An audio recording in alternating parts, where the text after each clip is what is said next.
Welcome back, everyone, to our Groundskeeper Chat series. I am your host, Meg Kruger.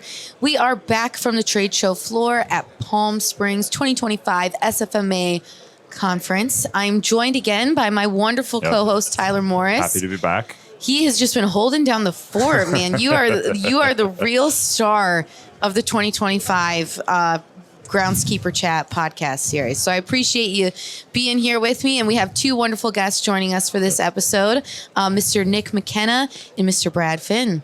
Welcome, folks. Oh, yeah. Thank you. Oh my gosh. Wow. We got a crowd. This is amazing. I hope everyone could hear. I was expecting no audience. I thought this was just going to be a radio show, so now I'm a little nervous. I thought we were just going to have to use the applause buttons. Yeah, right. Look at that. We've got hecklers, I think, is what we're in. They have no idea how they just made my Word. week. That was wonderful. But yeah, now Brad just clammed up. He's retreating I was going to back. say he No, I'll retreated get back back to in. it. I'll get but back he's into it. He's not comfortable yet. It was, it was like a fourth down. It was changing the ball. Very Catherine Gallagher on us. Jeez, that's great. Yeah. Well, I would love to get a quick update from the both of you. Nick just shared with me that this is the first time in 8 years being at conference without a board responsibility. So I'd love to hear how the last year went for you and then how this week at conference has been. Yeah, so I mean, been great. Whole new world. You kind of, for me, coming from the back end of having served on the SFMA board of directors for 8 years, like freedom. Yes. That's a joke, but so yeah, it's like, I've gone from very like set schedule with all the responsibilities I had through that to, but they kept me honestly busy here because I had moderated. I did talk with Brad. I was on another panel this morning, so still found ways to stay busy and stay structured. But I joked with everybody. I made the comment to Meg that I was like, hey, maybe I'll actually get through the entire trade show this year for the first time in like 8 years. I love it. And you made it all the way to the back yet? No, I've still failed. So that's the sad part. I'm like, just to let you know, this is the first booth in the trade show floor, so you haven't made much progress. Exactly. I'm at the door. So, but no, it's like conference has been phenomenal. It's been great. I mean, I always need this week for me personally, just to recharge, and really this is what carries you through 100%. the grind of everything else we do. But I mean, we've had a phenomenal year personally from my perspective with my role at Texas A&M, and really I attribute that to my crew more than anything. So look at him over here. I joke that I say they probably wish I came around less. Yeah. So I probably annoy them more when I come around and start poking my nose into things. So I just trying to kind of point them in the right direction and then get out of their way, because I have an awesome team that performs at a really high level, and that makes the job really easy and really enjoyable. You talk about a successful year. You had George Strait. You had international soccer. Was there anything else that was over the summer that? No. So, but those were both first time events for us. That like we have a $500 million football stadium, the largest stadium in the state of Texas, the fourth largest stadium in the country, I think. So, yeah, we got approached with something new and unique this year. We want to try and bring some multi-event type things, living in the world you get to do all the time, Tyler. But yeah, so we hosted an international soccer match between the Mexican national team and the Brazilian national team the first week of June, and then that wasn't enough challenge for our people, so we actually decided, hey, you know what? Let's do a George Strait concert the very next week. Nice. Which did you at least get to enjoy some of the show? I did, actually. Good. It was kind of fun. One of my guys actually got married that day, so most of my crew was actually at his wedding reception. I was at the George Strait concert, but really cool event. They both came out really, really well. We actually broke the record for the largest ticketed conference in the United States of America. Wow. Oh my gosh. Broke a record from 1974 with a Grateful Dead concert. So, oh my goodness. But we had 110,955 people. No big deal. Almost doubled our George Strait attendance. So that's insane. For one day. But I mean, both events were really cool. Like, Kyle Field is very much a football in the South, football in the SEC is king, and soccer is one of the most rapidly growing sports in the world. But you just don't know like the facilities designed with football in mind. So it was really cool to be able, like what we were able to accomplish by, even like we had to expand the field to fit a footprint of a international soccer match, but I still didn't know like, could we make Kyle Field feel like these international soccer stadiums? And it was really, really cool, like, because of the crowd and just, like, we joke, our shop and office sits underneath the stadium seating bowl, and like, our football games are extremely loud, but there were a couple moments in the game, like when a goal was scored, it's like things are rattling and dust is settling off of lights that were like, that's never happened before. Yeah. But we actually, like, the environment felt like one of these big time international soccer matches. So that was really cool to experience. And then, to be able to do the concert and just that unique perspective and set the record. And not that that's what it was about. The thing that made me excited was I was able to utilize it to get a field resurface, which I'd been advocating for a couple of years. So it was like killing two birds with one stone. But yeah, it was a fun, busy year. And then we rolled into that, replaced the field, and kind of jumped right into college football. So. Wonderful. And then Brad, for you guys also had a busy year, at least from a field resurfacing, like you talked about. You guys redid softball, right? No, and football, or combination of. We did softball in 2021. I was going to say, that was the first time we ever chatted. You were one of our first Groundskeeper Chat guests, and you were like, I got this weird tickle in my throat. Yeah. And come to find out you had COVID a couple of days later. But we went through that whole field renovation. Yeah. So that was the first one. It's honestly been more, we built a operations center at football. That's what I was thinking of.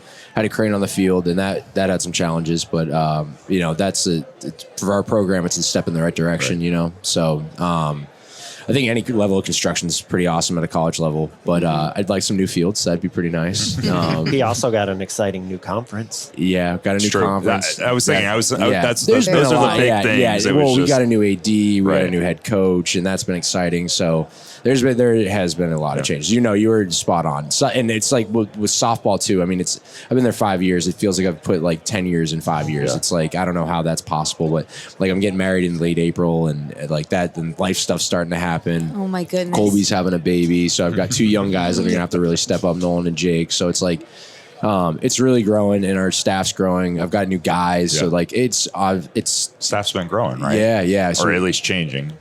Yeah. Adapting. We got three Division I football players that are working for us, which is kind of an anomaly. I'm pretty proud of that because I love that blueprint for our industry. Like, yeah. And did you see their social media content that their football team put out? Yeah. No, I've got to. You have to go back and watch this. We did an office type thing. They showed up to work in their uniform, so they were like doing the hash board and the whole thing. Oh my goodness. Yeah. So there's an uncut version that I'll definitely have to share. Please. That we Colby grabs a face mask, which you can't do, which is funny, but it's all coordinated. So it was all friendly. The guys are awesome, but it's great too because you get Nolan and Jake walking behind them as they're like sitting there and be like, "Wow, I can't wait to be a groundskeeper." And then they're walking behind them. I can't believe Brad hired these guys. Like it's hilarious. That is so cool. Yeah, it's been really cool. So just that alone, like it's nice because I'm a big staying on the field is a big thing for me, and that's what my motto is we can keep athletes on the field. And, I love it. It's the closest you're going to get. You need a field to play the game. So there's a lot of core principles that I teach them, and I think they value it. I mean, today I'm on the phone with them back and forth. We got hit with a little pop-up shower. I mean, these guys, I didn't tell them to do this. I told them just grab some towels and try to get some surface water over. They were lightly tamping the towels and getting water off and soaking it, and they got this thing ready. And I'm like just super proud of them. So it's like just there, it's like they care, and it's it's a big thing when you can get something good like that. So yeah, there's been a lot of good stuff. Well, and congratulations on getting married. Yeah. That's really exciting. Yeah, that's a big one. And Colby with the baby. So we got some life things happening, which is even more exciting. I think that's the most important thing. Yeah. But we talked about that in the first one too. The one that I was on just before this is that work-life balance. So it's definitely good to see everybody still doing the work, the life things, as well as the work as well. I was just going to say, good job not getting married in football season. Did you happen to get married in football season? No. Okay. No, that's like a cardinal sin, though. Okay. Don't get married during football season. Well, and having like a Saturday night wedding when there's a game on, and the bride's like, hell no TVs at the reception. Well, when you get the flex schedule too at the TV, it's like sometimes you're not knowing that game till 6 days out, and it's like I'm Yeah. not even taking that risk, especially as big as those are. I got a good relation with the softball coach where I was just like, hey, can you help me out here? I'm trying to get married in the spring and not have it be the middle of summer in South Texas, so Amazing. I'm just that all-state mayhem guy, like trying to watch. That's amazing. Yeah, damage control. Well, I'll definitely have to see that video. I can't believe it didn't cross my path. But I will say one of my favorite social media posts from the year that I'd say broke the internet in a sense was that photo of you. It looked like after a long softball or baseball game, and it was you shaking hands with a coach, I'm assuming. Yep. And just the commentary that you kind of added to that post, and it literally went people went crazy for it. Yeah. So, yeah, I mean, it was pretty cool because it was one of those situations of, you're in the heat of the battle with weather and trying to get a baseball game in, and it was a really important game for the team, and just like our postseason life and just conference standing and all. And so we have a phenomenal team everywhere from my full-time guys to our student staff. What they do is the only way we're successful. And so they put in all this extra effort, we had 4 inches of rain or something, 2 hours before we were supposed to have the game. And the coaches are out there, they're going, no way. Are we going to be able to play? And I'm sitting there telling them just once it stops raining, give us a couple hours. And I'm telling them we're actually going to be fine. They're like, are you sure? I'm like, yeah. I've been doing this too long that I know how this works. So once the rain stops, we'll triage it and we'll get you into a pretty good situation. Right. And so crew did its job. The field performed the way it was designed and built to do. And it was really neat though, because the team recognized. So we do a thing that after any win, our baseball team, they all line up and they celebrate, and we do one of our Aggie tradition things of sawing them off. We sing our Aggie war hymn, and everybody interlocks arms. Well, the coaches came out and they're sitting there telling her y'all get down here, stand with the team at home plate in front of the entire crew. Because you guys made this happen. So really cool. Those are the things I love, is seeing my guys get recognition for what they do, because they never do. We work behind the scenes so much, and that's intentional. So when you do get those opportunities that they get recognized, it's really special.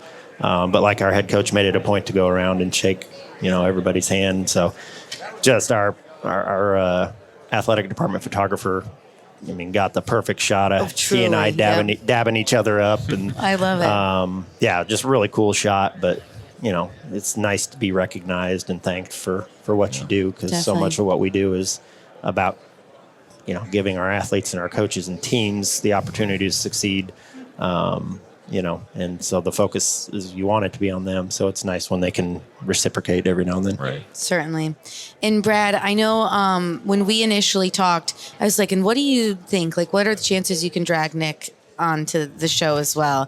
And you're like, oh, well, I was just with him for the last and I was like, oh geez, I didn't know that your paths crossed like that. So tell us a little bit about that. Well, it's Nick and Dad. Your greatest joy. Nick and I are like dads, making sure our guys are not getting into too much trouble, because the regional shows are getting a little outrageous. And then you got Andrew Siegel standing over here too with the TCU guys, and they're A&M, and so it's our local chapter is blown up, in Rowdy my opinion. bunch. Yeah, to say the least. It's just a great dynamic. Yeah, it really is. The guys get along so well. I love hanging out with Drew, and Dax, Bulldog, Cole is great, and then Andrew Healy went up to TCU, and he's a good friend of ours too. So we are all super tight. We can all joke around, and I look forward to that Corpus show. So we was in Corpus this year, but I look forward to that winter TTA show every year. It's just awesome. But I think that's the environment we tried to create. That's the big thing for us. Right. So.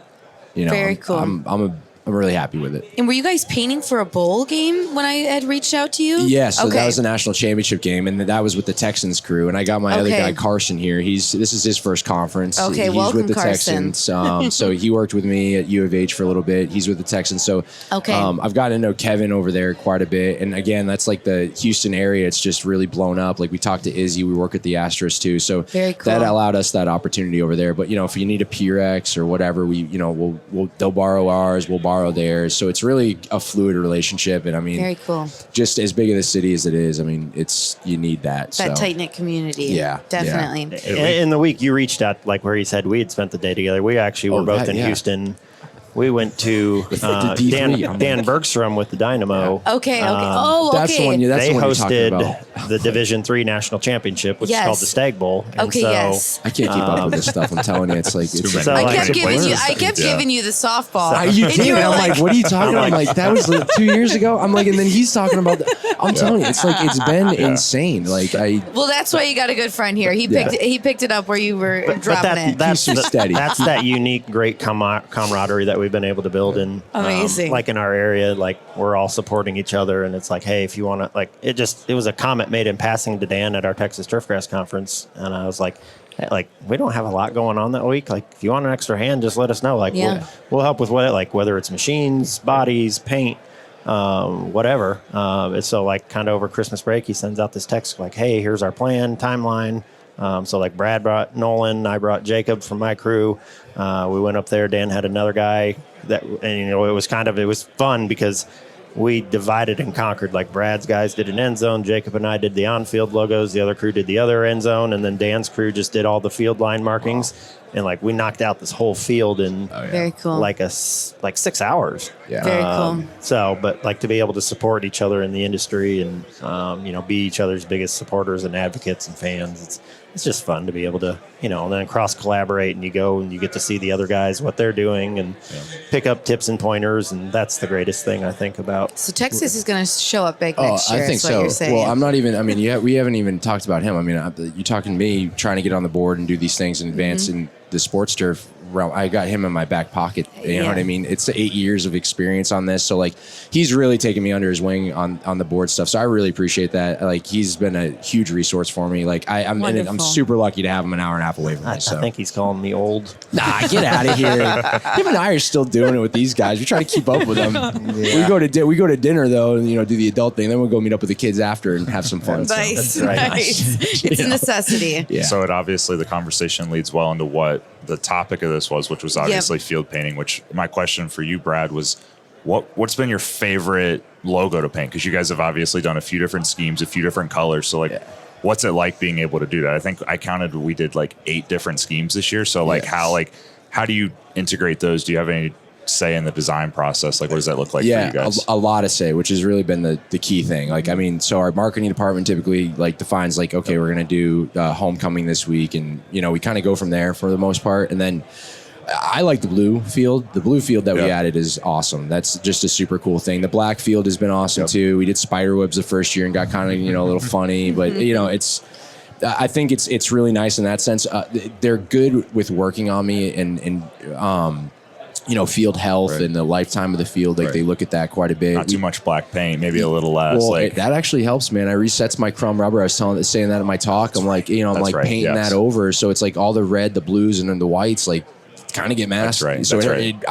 That's a big one that I like. But on the natural grass, not as much. You stay away from black paint. Like same thing for us. Like so, we love the black because of that reason. Yeah. Mm-hmm. So that's like what we have some natural fields, so we're doing that too. But I mean, the synthetics are a big thing. It's just the weather's different. Right. Yeah. But we did the first 3 fields were the same this year. We started switching for the last 3, but minor changes. So it's helped with the budget and kind of being cognizant, but it's just a cool feature to have. So And Nick, for you, the same thing, right? You guys did a different design in the first game, right? Well, we had an entirely new paint scheme this year for us, period. But it stayed the same throughout the season. But it was, I think everybody knows that we had a coaching change because how can you forget the super $1 million man that we pushed down the door? But with our new coach came in and wanted to know like, hey, kind of interested in changing the paint scheme. What are our options? And so we kind of worked with our brand. Like we have a branding department, branding and imaging. So they do a lot of that decision work as far as what we can do, what we can't do. So cross collaborating with them and saying, hey, coach, here's kind of what coach wants. Drew from where he was before. I'm like, can you guys help me present him some visual options? So in true Texas A&M brand, We came up with 12 options because we're the 12th man. I think it was just ironic that we wound up there, but I gave him 12 different potential field layout designs as far as logos and coloring and stuff like that. And obviously from the natural grass conservative in me, I was like, these would be my top picks. These would be my worst picks. So coach, of course, picked my worst picks because that was the more paint, the cooler look, the better like visual appeal. But yeah, so we changed our entire paint scheme this year. So that was a new learning curve for me and my crew because it was, we went from, we more than quadrupled the amount of paint we were putting on our field for every single game. So that was kind of a new learning curve for us and trying to figure out how to balance that with the health and safety of the field. We have the freedom to propose ideas if we have them. The decision isn't ours per se, though. So, like, we had a special game where we broke out. They really had a black uniform. I tried to convince our people, like, hey, let us do a blackout on the field too, and like let's tie it all together and be a really cool effect. That kind of got shot down. Now I think they've rethought it and they're like, yeah, next year we'll do it. But Very I think cool. first year they're like, well, isn't that going to be bad? I'm like, there's not, like, we're already committed to maroon, so I'm like, there's not a huge difference. Those darker colors can be a little harder on the turf grass, the natural grass. So Like just you being said, you already have the maroon. but yeah, I'm like, at this point, like, we're doing the maroon. So to me, and especially if it's just a one-time deal, I tried to convince them into it. So, but a lot of A&M is about tradition and standardized. Like, so they also, I understand from that perspective of they want a unified standard look. So I get a little envious of Brad that he gets to do all these cool color changes and different logos. It adds to it. I'm telling you, because like it just even from a you want to get into the college athletic side. It's like, the blue thing for us is a huge piece where we can keep adding gear. It's there's a lot of revenue there. So for me to have that role is incredible. And I'm totally with you. A black field for a blackout game. At A&M, A no-brainer. Oh yeah, so it's cool. Like hopefully you see that at some point. But that's what's great is like we really do get involved in that conversation, and it's a huge element to the whole atmosphere of a game and making it tick.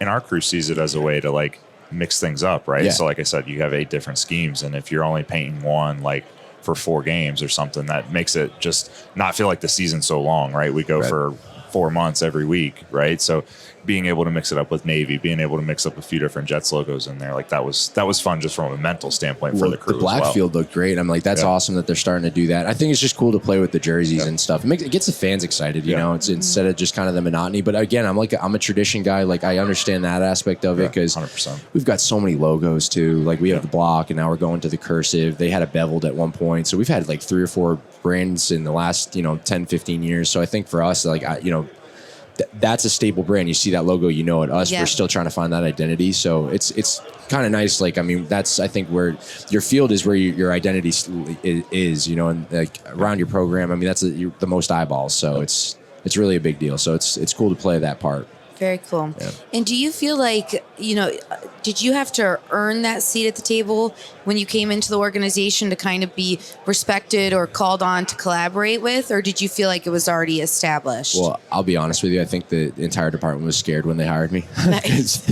I hadn't painted a synthetic field since Gillette, when I was at Gillette in 2016 or so. So I'd done a little bit at Rice, but not to that, level. And, first paint job was nerve-wracking. I actually was talking to Nick Pappas quite a bit. He was helping me on some just things that he does and spacing and I was probably texting him like nonstop that entire first game just to get that thing right because I was like, we were on national television. But after that, first season's in, they were asking me like, okay, what's manageable? So from a management aspect, they'd asked me a lot of those questions. But the big one was we did our 75-year anniversary happened, so they had a logo that was specially made for that. So we were trying to find a place to put it, and we're pretty limited on where we can put our logos.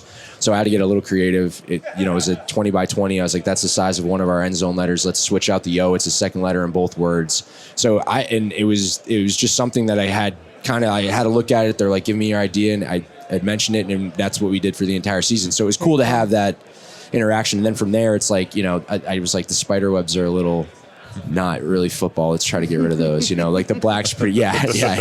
So but like putting little touches and accents of red into things and stuff. I mean, it's pretty cool, and balancing colors. Like I've honestly started taking some like art classes to get some Very cool. extra things of that nature. Understanding what does what, and even just paints. Like. Right.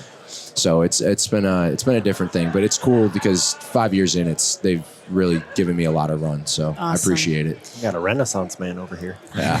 Well, what does he call me? He calls me not Picasso or Bob Ross. It's like he has a word for my senior associate has a word for me. It's a riot though. Nice. Yeah, it's like Van Gogh or something, but because I'm just out there. Yeah, I don't know, but. Well, so you guys had a session talking about the best practices behind athletic field marking paint, and what was one of the questions that you really appreciated or like surprised you from the session? Did you guys have anyone that was engaging in that way? I think I forget the guy from Northwestern. He had a great comment about some chalk paint. Like he's using chalk paint on his synthetic. I really didn't consider it, but I mean, again, it's like that's the best part about the show. I didn't know. Yeah. Yeah. I mean, does it work for you? Great. And that's the thing. I'm like, they're right on the edge of, the Lake Michigan, being in Chicago. So like, being on the Gulf in Houston, it could be something, back pocket, you never know. But that's the best part about the show is that you 100% start getting that. And I mean, I just working with Nick, there's a lot of things that I saw that he added to it. But that was the one that kind of stood out to me that, it's just not an option I considered, but definitely part of something that could be a tool. Yeah, that was one of those ones that, we knew it existed, but we kind of just slipped our mind. And when we were building our presentation, I tried to cover it by, I was like, there's a lot of options out there. So it was one of those, I was like, right. tied it back into that. But just one of those things I hadn't really thought about. But yeah, I'm like, oh, absolutely. And that's the great thing is I think our key point was like, these are things that have worked for us. These are tips and tricks that we've picked up throughout our career. It's not saying that this is the only way to do it. Blueprint or whatever. And that's, so making sure we're clear on that, like, please, like, this room's full of a wealth, and this whole conference is full of people that are a wealth of knowledge. And so encouraging everybody, like, tap into each other and into, everybody else's minds and definitely draw from them. And so that was one of those ones. He brought up the chalk paint, and I'm like, no, absolutely. Like, that's a great another alternative that, a lot of us didn't think. And, a brief history lesson I gave to some of the younger guys, I was like, what a lot of you don't realize is you hear these old-time sports commentators, and they're talking about a field, and they'll actually make a comment about the chalk because that's how they actually used to mark fields. Yeah. They used to literally take calcium carbonate chalk and mark fields with them.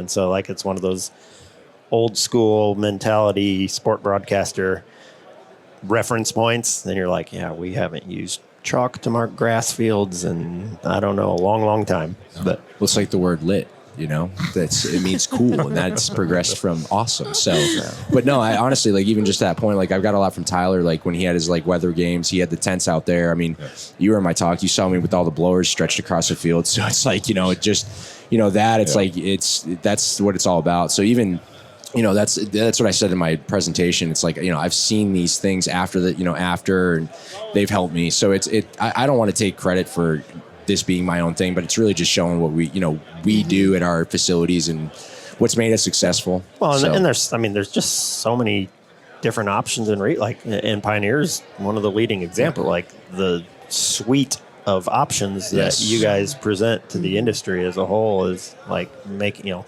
and we roll through them, like, depending on environmental conditions and growth type of the grass, like, and there's periods of the year where especially in Texas, and like I joked, like, Houston, he might as well be Miami. It rains every afternoon. Yeah. But like you get into that late fall where your dew points are up and cooler temperatures, and paint either wants to re-wet or you get a heavy dew. And so, to like have tools like the quick cure paint, such a great tool for us as field managers that help us to better regulate and manage these, all these different factors that we have to try and incorporate into what we're doing to be successful. So it's just nice to have that arsenal and options. It leads to a good point, though. Like you say, like you had the new scheme for you hadn't painted on a synthetic field for a while, but when you got the job, what did you guys do to like condition your crews to be ready for the new paint scheme or be ready for those, weather conditions?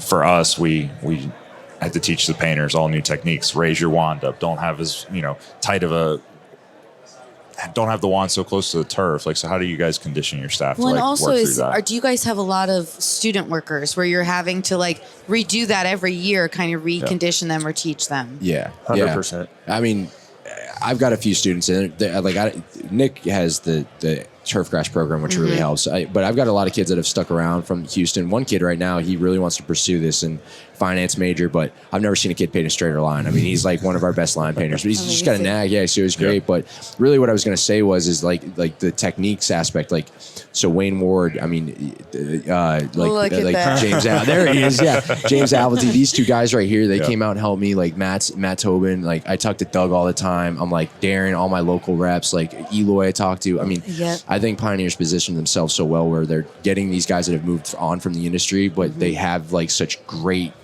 knowledge, and I mean they've done it for years, so it's like that's I think the biggest thing, the biggest resource. So, and then there's Abby here, she's another resource of mine. So but that's again, like it's like it's endless how many people I've talked to and the little bits and pieces I've taken. I mean, it's incredible. So I that's what's conditioned me, and I think what's been great is that like I've been in different programs, so I've been taught, so I've almost replicated that and made it easy, and then I've finally had some consistency with my guys too, and that really helps too, like Colby and Nolan and those guys. And Nolan doesn't know much, Jake knows more about painting, so it's again I'm like it's strengths and weaknesses. So 100%. Just trying to set them up for success, but that's my kind of thing. Yeah, so. I mean we definitely had tweak and even me, like I'm constantly trying to evolve and rethink and figure out like what's my new approach, how do I handle this differently. Like the thing I dove into a lot, and I talked about this in our talk, like in the last year, like I really started diving into like tip selection and like picking the right tip for the application and for the end result that I want, and from width to orifice size of the tip and the spray pattern, whether it's got a fuzzy blurred edge that's meant for filling or whether it's designed for doing lines. And then there's Graco, who makes a lot of tips that we use in a lot of our painters. Like they've got these new super low pressure tips, and so like then I went down the rabbit hole of like looking at pressures and like how low can I run the pressure, because lower pressure means I'm using less paint. Less paint means I have healthier grass, and so like that's the big thing. Like especially with the new amounts of paint we were doing and the amount of maroon that we were putting on, and just out of concern for what effect it could have on the plant, like conditioning my guys. And for us it's such a balance, because there's the art aspect of it, where you want these strong, vibrant, like vivid paint jobs so that you get the wow effect on TV and to the fans in person, but cross managing that with that's not necessarily best for the health of my plant. And so finding that in between point of like, this is the presentation, like it's that balance of presentation with health of the field. And so like, what are our techniques and how do we do that? And having to, retrain our minds of like, a little faded isn't a bad thing, because it's good for the feel. Like a lot of people are like, how do I keep the paint to stick around? I'm like, I want my paint to disappear every single week. Like we laid our end zone logos out, I think 4 times this year. Like we let them grow out every time. And it's like, I'll dig the stencil back out and repaint them or remark them, just because it's better for us. So stuff like that. Obviously, we had a lot more filling our end zones in full was new. And so, getting the guys like just for the health of my guys, like in our backs. Oh, geez, I know. Using wand. I spent a day with ASU when they did that, the blackout end zone, and around like 11, and they'd been out there already since like 5 a.m. So around 11, I'm like, okay, we probably are wrapping up. And then they're like, well, now we're going to fill this all in. And I was like, well, this is where I tap out. So we have determined that this is where my level of groundskeeping ends. Yeah. And I think they were there for another 10 hours, like probably, easily. Like, insane. Yeah. So, I mean, adding like, here's wands, so you guys don't have to bend over and hunch as much just because you're going to be painting that end zone for 2 to 3 hours, filling it in. And just anything that makes their life hopefully better, improves our efficiency, and So a lot of different moving parts. Wonderful. Tyler, any last minute questions to hit him with before we let him loose? Meg and I, we started this tradition on Look all at of our you. talks. I'm so glad I've got you on because I forget every time. We do a behind the headphones segment. Okay. So from my second show that I did, that was just me. That's what we started doing. So we always ask, what's behind the headphones? What are you watching on TV? What are some of those hobbies that you have going on to get you kind of away turn from you it. away from the job? Man. So we man. talked books yesterday. Yeah. We talked books and TV shows yesterday. Yeah. But we typically talk music podcasts too. So Okay.